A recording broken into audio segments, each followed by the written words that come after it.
పరిశుద్ధ నామంలో మీ అందరికీ వందనాలు తెలియపరుస్తున్నానండి. ఈ దినం దేవుని మాటను మనం ధ్యానం చేసుకుందాం. పరిశుద్ధ గ్రంథంలో నుండి కీర్తనలు 5వ సంకీర్తన 3వ వచనం. ఉదయమున నా ప్రార్థన నీ సన్నిధిని సిద్ధము చేసి కాచియందును. హల్లెలూయా. పరిశుద్ధ గ్రంథంలో ప్రార్థనకెంతో ప్రాముఖ్యత ఉందండి. దేవునితో మాట్లాడడమే ప్రార్థన అనే విషయం మనందరికీ తెలిసినదే. భక్తులు ఎన్నో సమయాలలో ఎన్నో పరిస్థితుల మధ్య ప్రార్థించిన భక్తులు లేకపోలేదు. అరుణోదయమున యోబు భక్తుడు తన పిల్లల కొరకు ఒక్కొక్కని నిమిత్తమై దహన బలి నర్పించుచు నిత్యము అలాగు చేయుచుండెను అని వాక్యం సెలవిస్తుంది. విలాప వాక్యములు 2వ అధ్యాయము 19వ వచనంలో, సియోను కుమారి, నీవు లేచి రేయి మొదటి జామున మొర్రపెట్టుము, నీ పసిపిల్లల ప్రాణము కొరకు నీ చేతులను ఆయన తట్టు ఎత్తుము అని ఇర్మియా ప్రవక్త ద్వారా దేవుడు మనతో మాట్లాడుతున్నారు. అరుణోదయమున మన పిల్లల కొరకు యోబు వలె ప్రార్థించేవారమై ఉండాలి. యోబు వారి పిల్లలు దేవునికి విధేయులు కానందున అపవాది వారిని ముట్టగలిగాడు. యోబు యథార్థతను బట్టి, అతని నీతి ప్రవర్తనను బట్టి దేవుడు మరలా యోబుకు సంతానాన్ని కలిగించారు. కీర్తనలు 90:14. ఉదయమున నీ కృపతో మమ్మల్ని తృప్తిపరచుము అని మోషే గారు ప్రార్థిస్తున్నారు. ఉదయమున నీ కృపావార్తను నాకు వినిపింపుము అని దావీదు గారు ప్రార్థిస్తున్నారు. మన ప్రార్థనలో దేవుని యొద్ద నుండి క్షమాపణ పొందేట్టుగా మన ప్రార్థనలో ఉండాలి.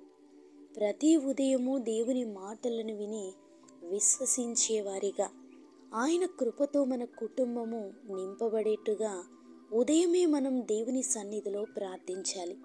ప్రార్థన పరిస్థితులను, పద్ధతులను, అపాయాలను, ప్రమాదాలను మార్చివేయగలిగినటువంటి శక్తి కలిగిన మన పెదవుల ప్రార్థనను దేవుడు అంగీకరిస్తారు.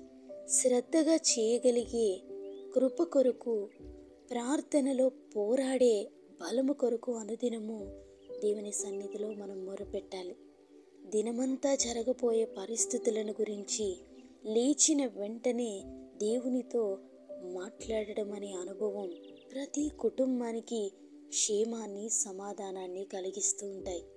ఉదయకాల ప్రార్థనను నిర్లక్ష్యం చేయకుండా ప్రతి దినము మొట్టమొదటిగా దేవునితో మనం సహవాసం చేసి వాక్యాన్ని ధ్యానించుకొని ప్రభుతో మాట్లాడి మన పని పాటలలోనికి మనం వెళ్ళగలిగితే దేవుడు మన జీవితాలలో మార్పును, మన జీవితాలలో అద్భుతాలను చేయుటకు ఆయన శక్తివంతుడు. ఆ దేవుని కృప మనందరికీ తోడైంది మనల్ని నడిపించునుగాక. పరిశుద్ధుడైన దేవ, మా ప్రియ పరలోకపు తండ్రి, మీ ఘనమైన నామానికి వందనాలు, స్తుతులు, స్తోత్రాలు. ఎందరైతే ఈ మాటలు వింటున్నారో వారి జీవితంలో ఉదయకాల ప్రార్థన, ఎందరైతే లేవలేక లేచిన వెంటనే మీతో మాట్లాడలేనటువంటి బద్ధకపు స్థితిలో, అశ్రద్ధ కలిగిన ఆత్మీయ జీవితంలో ముందుకు కొనసాగించబడుతున్నారో అలాంటి వారందరినీ బలపరచండి. వారికి ఉన్నటువంటి సోమరితనం నుంచి విడుదల కలిగించండి. వారికి ఉన్న నిర్లక్ష్యం నుంచి విడుదల కలిగించండి.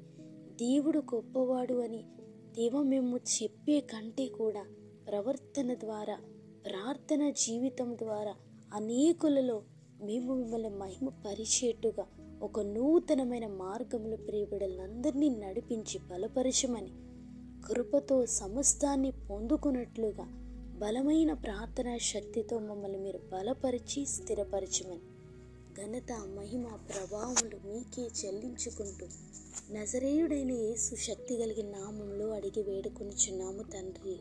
ఆమేన్.